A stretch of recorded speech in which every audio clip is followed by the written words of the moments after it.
Kedatangan jutaan dosis vaksin corona Sinovac ke Papua menandakan semakin dekatnya proses vaksinasi akan dimulai.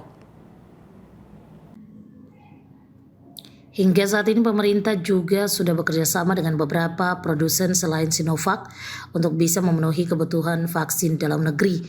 Meski begitu, selama proses vaksinasi massal, hingga saat ini pemerintah memang belum mengumumkan secara resmi mekanisme atau syarat untuk mendapatkan vaksin corona secara lengkap.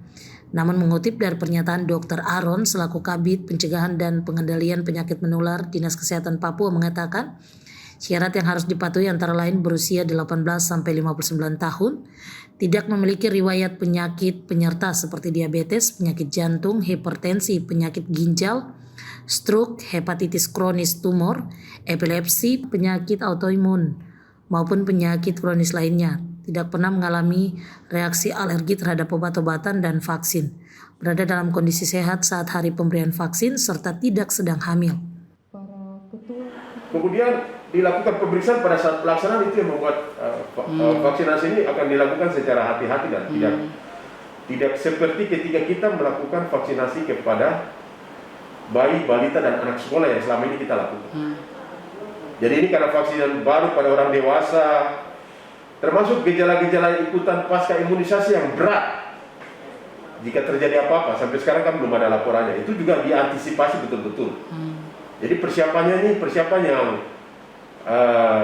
matang dan tidak buru-buru. Dan yang boleh menyuntik itu yang sudah dilatih atau mendapat pelatihan.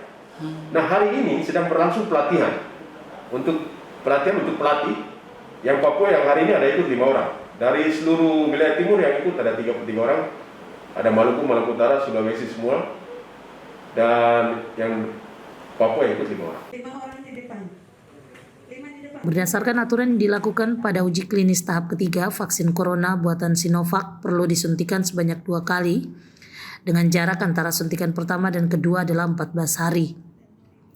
Pelaksanaan pemberian vaksin corona akan dilakukan secara bertahap, dimulai dari kelompok prioritas seperti tenaga medis dan petugas pelayanan publik. Setelah itu barulah pelaksanaan vaksinasi diperluas seiring dengan ketersediaan vaksin dan izin yang diberikan oleh Badan Pengawasan Obat dan Makanan. Sejauh ini baru vaksin corona Sinovac yang sedang menunggu keluarnya izin penggunaan darurat dari BP POM. Roli Ainus Jayapura melaporkan.